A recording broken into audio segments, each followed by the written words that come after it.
Why the royal family blocked Meghan Markle from saying this one word on Suits. Meghan Markle's time on Suits came to a fairly abrupt end after she formed a romantic connection with an English prince, but the royal influence began to bleed into the show even before her departure. Suits began airing in 2011, and it served as a launchpad for the talented young Meghan Markle due to her impressive performance in the role of Rachel Zane. However, when Markle began dating Prince Harry of the British royals, her whole life began to change. Obviously, the years since their relationship began have been tumultuous, in some ways with a very public breakup from the rest of the royal family, but it's interesting to look back at how it started with subtle changes before Markle officially tied the knot. In 2023, Suits creator Aaron Korsh sat down for an interview with The Hollywood Reporter, where he revealed that while Markle was still on the show, the royals reviewed Suits scripts and put a stop to Markle's character, saying one word: poppycock. Poppycock is a word used to indicate general nonsense, and though many believe it is associated with the British, it's actually of American origin. And for Korsh, the word held some sentimental value because it was a reference to a common term used by his wife's family,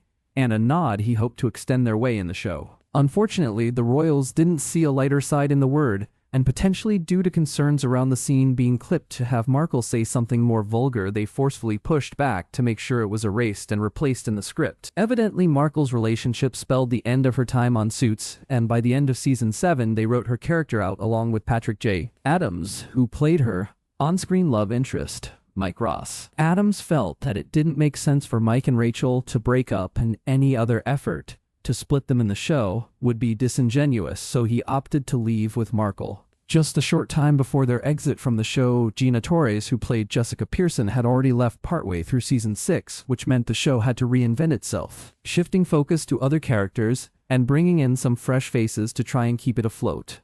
Unfortunately, by season 9, the show had lost a lot of traction, and it ended. Despite Markle stepping away from Suits, Rachel Zane's story continued in the background, though very little is revealed about major life updates. Rachel and Mike moved to Seattle, where they set up a legal clinic together that specializes in class action lawsuits. In this way, the couple is able to continue practicing law, which is their passion, and helping those in need, which was repeatedly shown to be a core value for both Rachel and Mike. They also got married, and while Mike returned sporadically towards the end of the original show's run, Markle remained retired from acting as she focused on her duties as a member of the royal family. Of course, today the situation between Meghan and Harry and the rest of the royals is much more distant, and Meghan and Harry appear to be exercising a lot more freedom in terms of how they are portrayed without royal oversight. Still, the moment that Aaron Korsh wanted to include in Suits to honor his family was an unfortunate victim of the overall circumstances.